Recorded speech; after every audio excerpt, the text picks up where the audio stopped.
తెలంగాణ పైన ద్రోణి ప్రభావం కొనసాగుతోంది. ఇవాళ పలు జిల్లాల్లో వర్షాలు కురిసే అవకాశం ఉంది. 11 జిల్లాలకి ఎల్లో అలర్ట్ జారీ చేశారు అధికారులు. ఇక హైదరాబాద్ వాతావరణ శాఖ అధికారులు చెప్తున్న ప్రకారంగా ఇటు జనగామ, సిద్దిపేట, సంగారెడ్డి, మెదక్, కామారెడ్డి, ఆదిలాబాద్, ఆసిఫాబాద్, నిర్మల్, నిజామాబాద్, జగిత్యాల, సిరిసిల్ల ఈ జిల్లాల్లో ఉరుములు మెరుపులతో కూడినటువంటి వానలు కురిసే అవకాశం ఉంది. సుమారుగా 30 నుంచి 40 కిలోమీటర్ల వేగంతో ఈదురుగాలులు వీస్తాయని వాతావరణ శాఖ అధికారులు చెప్తున్నారు. ఈ ప్రభావం 5 రోజుల పాటుగా ఉంటుందని వాతావరణ శాఖ అధికారులు అంచనా వేస్తున్నారు. సో ఏప్రిల్ 3వ తేదీ అంటే నిన్నటి నుంచి దాదాపు కొన్ని జిల్లాల్లో మొదలైంది. నిన్నటి నుంచి 7వ తేదీ వరకు కూడా రాష్ట్ర వ్యాప్తంగా ఉరుములు మెరుపులతో కూడిన భారీ వర్షాలు కురిసే అవకాశం ఉందని వాతావరణ శాఖ హెచ్చరికలు జారీ చేసింది. ఈ క్రమంలోనే రాష్ట్ర వ్యాప్తంగా ఉన్న పలు జిల్లాలకి ఎల్లో అలర్ట్ జారీ చేసింది. అయితే 30 నుంచి 40 కిలోమీటర్ల వేగంతో ఈదురుగాలు కూడా వీస్తాయని చెప్పి వాతావరణ శాఖ అధికారులు హెచ్చరికలు జారీ చేయడంతో ముఖ్యంగా రైతులకి ఇదొక చాలా పెను ప్రమాదం అని చెప్పాలి. కరెక్ట్గా వేసవి కాలంలో యాసంగి పంట చేతికొచ్చే సమయం ఇది. మొక్కజొన్న, వరి పంట ఆల్రెడీ చేతికొచ్చే సమయం. కొన్ని రోజుల్లోనే కోతలు కూడా మొదలవబోతున్నాయి. అంతలోనే ఈ అకాల వర్షాలు, అనుకోని రీతిలో వచ్చేటువంటి ఈ వర్షాల కారణంగా కొంత ప్రభావం అయితే ఎక్కువగా ఉండబోతోంది. సో ముఖ్యంగా ఇక్కడ గాలులు ఎక్కువగా వీస్తాయి. ఉరుములు మెరుపులతో కూడినటువంటి వర్షాల కారణంగా అంటే అంత ఎఫెక్ట్ ఉండకపోవచ్చు, కానీ గాలులు వేయడంతో వరి పంట నేల కొరిగే అవకాశం ఉంది. ఒకవేళ వడగండ్ల వాన కనుక పడితే డెఫినెట్గా ఈ ప్రమాదం మరింత రెట్టింపవచ్చు. అటు మొక్కజొన్న అయినా సరే నేల కొరిగిపోతాయి, పంట మొత్తం కూడా కర్రంతా నేల కొరిగిపోతుంటుంది. సో కొంత ఇబ్బందికర పరిస్థితే. సో తెలంగాణ అభివృద్ధి మరియు ప్రణాళిక సంఘం ఇచ్చినటువంటి స్టాటిస్టికల్ ప్రకారంగా 40 డిగ్రీల సెల్సియస్ ఆల్రెడీ ఎండలు దాటుతున్నాయంట. నిన్న ఏకంగా ఆదిలాబాద్లో 42 సెంటీమీటర్ల ఉష్ణోగ్రతలు నమోదయ్యాయి. ఇక హైదరాబాద్ లాంటి ప్రాంతాల్లో హిమాయత్ నగర్, షేక్పేట్ ఈ ప్రాంతాల్లో 38 డిగ్రీల సెల్సియస్ నమోదైంది.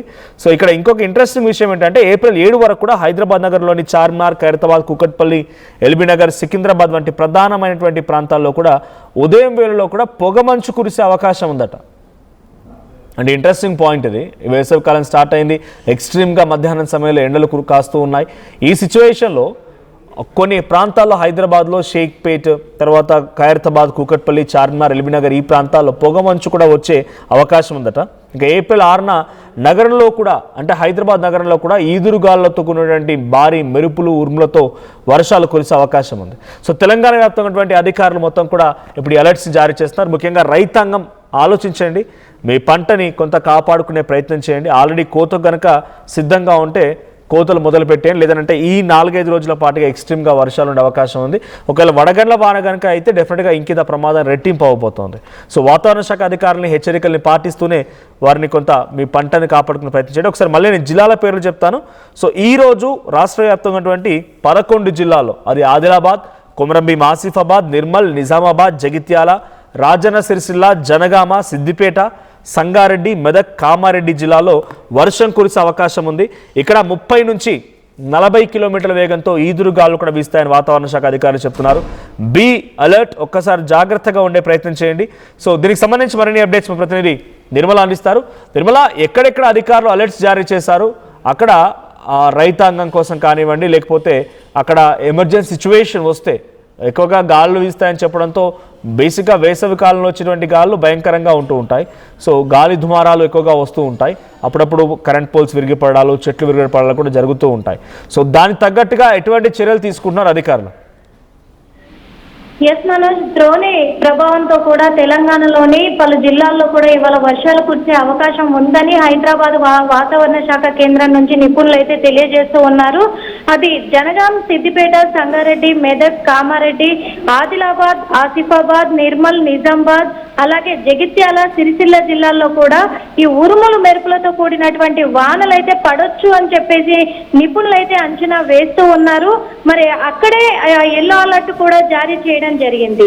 అంటే గంటకు 30 నుంచి 4 కిలోమీటర్ల వేగంతో కూడా ఈ ఈదురుగాలులు వీస్తాయని మరి వాతావరణ శాఖ నిపుణులు అయితే చెప్తూ ఉన్నారు. ఎందుకంటే గత వారం రోజుల కిందటి వరకు కూడా చూసాము, హైదరాబాద్ శివార్లో కావచ్చు, అలాగే కొన్ని జిల్లాల్లో కూడా వడగండ్ల వర్షం పడడంతో కూడా ప్రజలు కొంచెము పంటలు పండించుకునే రైతులు, ముఖ్యంగా వరి ఈ వడగండ్ల వర్షానికి వడ్లు మొత్తం రాలిపోతాయి కాబట్టి ఆందోళన చెందారు. అయినప్పటికీ ఇప్పుడు మళ్ళీ ఎండల ఉష్ణోగ్రత అధికంగా పెరిగే జరిగిందనే చెప్పుకోవచ్చు. ఈ ఉష్ణోగ్రత అధికంగా పెరగడం వల్ల కూడా మళ్ళీ వడగండ్ల వర్షం పడే అవకాశం ఉంది కాబట్టి ఈ జిల్లాల్లో, అదే విధంగా ఈ జిల్లాలతో పాటు ఇక్కడ యాదాద్రి భువనగిరి కావచ్చు, ఇటు నల్గొండ డిస్టిక్, ఇవన్నీ కూడా కొంచెం ఎల్లో అలర్ట్ జారీ చేసినట్టుగా కూడా తెలుస్తూ ఉంది. జాగ్రత్తగా ఉండాలి రైతులైతే, ఎందుకంటే పంట చేతికి వచ్చింది అంటే ముందుగానే ఆ పంటను కోసుకునే ప్రయత్నం చేయండి, దాన్ని భద్రపరచుకోండి అని కూడా చెప్తూ ఉన్నారు. కాబట్టి ముందుగానే తెలిపే అవకాశం ఉంది. కాబట్టి ఈ వడగండ్ల వర్షం కానీ, లేకపోతే ఈదురుగాలులతో కూడినటువంటి వర్షం కావచ్చు, ఇలాంటివి ప్రభావం చూపించే ముందే వాతావరణ శాఖ ఎప్పటికప్పుడు కూడా తెలియజేస్తాము అని చెప్తూ ఉన్నారు. ఈ 3-4 రోజుల్లో ఇక్కడ హైదరాబాద్ నగరంలో కూడా అక్కడక్కడ వర్షాలు పడే అవకాశాలు ఉన్నాయి. అయినందుగా కూడా ఇక్కడ పంటలు అలాంటివి ఉన్నాయి కాబట్టి రాకపోకలకు ఇబ్బంది కలుగుతూ ఉంటది. కాబట్టి జాబ్ చేసుకునే వాళ్ళు మాత్రము కొంచెం జాగ్రత్తగా వెళ్లే దారులలో వాళ్ళు అప్రమత్తంగా ఉండాలని కూడా వాతావరణ శాఖ అయితే ఆదేశాలు జారీ చేస్తూ ఉంది. Manoj, right, thank you Nirmala. So హైదరాబాద్లో మాత్రం 6వ తేదీన, అంటే మరో 2 రోజుల పాటుగా సమయం ఉంది, 6వ తేదీన కొంత ఉరుము మెరుపుతో కూడిన వర్షాలు కురిసే అవకాశం ఉంది. కానీ జిల్లాలో ఆల్రెడీ నెట్ నుంచి మొదలైంది. జిల్లాల్లో భయంకరమైనటువంటి వర్షాలు కురిసే అవకాశం ఉంది. ఉరుములు మెరుపులతో కూడిన వర్షాలు డెఫినెట్గా మనం ఎక్స్పెక్ట్ చేయొచ్చు. వేసవి కాలంలో వచ్చిన వర్షాలు అంత తేలికపాటిగా ఏముండవు, చాలా భయంకరమైన వర్షాలు కురుస్తూ ఉంటాయి. 1-2 రోజులైనా సరే గట్టిగా వర్షాలు కురిసి మళ్ళీ ఎండ కాస్తూ ఉంటుంది. సో 30 నుంచి 40 కిలోమీటర్ల వేగంతో ఈ గాలులు వీస్తాయని వాతావరణ శాఖ అధికారులు చెప్తున్న నేపథ్యంలో రైతులు మాత్రం కొంత ఆందోళన వ్యక్తం చేస్తున్నారు. ఇప్పుడు కనుక వర్షాలు కురిస్తే డెఫినెట్గా మా చేతికి అందిన పంట కాస్త తీవ్రంగా పూర్తిగా నష్టపోయే అవకాశం ఉంది. వాతావరణ శాఖ అధికారులు కూడా హెచ్చరికలు జారీ చేస్తున్న నేపథ్యంలో రైతులు ఆందోళన వ్యక్తం చేస్తున్నారు. మరి వారికి తగ్గట్టుగా అటు రైతులకి అనుగుణంగా ఏమైనా ఏర్పాట్లు చేస్తారా, లేదంటే ఇప్పుడున్నటువంటి విషయం పరంగా ఇంకేమైనా అలర్ట్స్ ఇస్తారా చూడాల్సిన అవసరం అయితే ఉంది. సో రైతులు ఎవరైనా కనుక ఈ లైవ్ చూస్తున్నట్టయితే తస్మాత్ జాగ్రత్త. ఈ 4-5 రోజుల పాటుగా ఇదే మాదిరిగా పరిస్థితి ఉండబోతోంది. సో కోతకు వచ్చినటువంటి పంటని కాపాడుకోవాల్సిన పరిస్థితి కూడా ఉంది. కాబట్టి ఆల్రెడీ కోత కనుక వచ్చి ఉంటే సరైన సమయం చూసి దాన్ని హార్వెస్ట్ చేసే ప్రయత్నం చేయండి. పంట కనుక అదే చేల్లో ఉన్న పొలాల్లో ఉన్నా కూడా కొంత నేల కొరిగే అవకాశం కూడా ఉంది. సో మీ దగ్గర ఇప్పుడు వాతావరణ పరిస్థితి ఎలా ఉంది? ఆల్రెడీ ఎండ కాస్తుందా, లేదంటే కొంత పొడిబారిపోయిందా, మబ్బుల్లా ఉన్నాయా? అసలు మీ దగ్గర సిచ్యువేషన్ ఏంటో కామెంట్ చేయండి. సో దాట్ ఎవరైనా అటువైపు రావాలనుకున్నా లేకపోతే మిగిలిన వారికి కూడా ఈ అలర్ట్స్ వెళ్ళే అవకాశం ఉంది.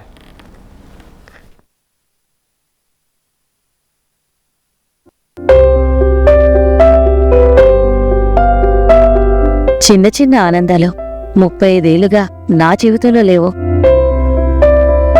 35 ఏళ్లుగా నేను డైపర్లలో బ్రతికాను. 6 సెంటీమీటర్ల ఫిస్టులా నా మూత్రాశయంలో లీక్ కారణమైంది. ఎవరూ నాకు సహాయం చేయలేకపోయారు. ఏఐఎన్యూలో వైద్యులను కలిసే వరకు అక్కడ వారు రోబోటిక్ శస్త్రచికిత్సతో నాకు పరిష్కారం ఇచ్చారు. వారు నా ఆత్మవిశ్వాసాన్ని కూడా తిరిగిచ్చారు. Precision care makes it possible. The Center for Robotic Surgery at AINU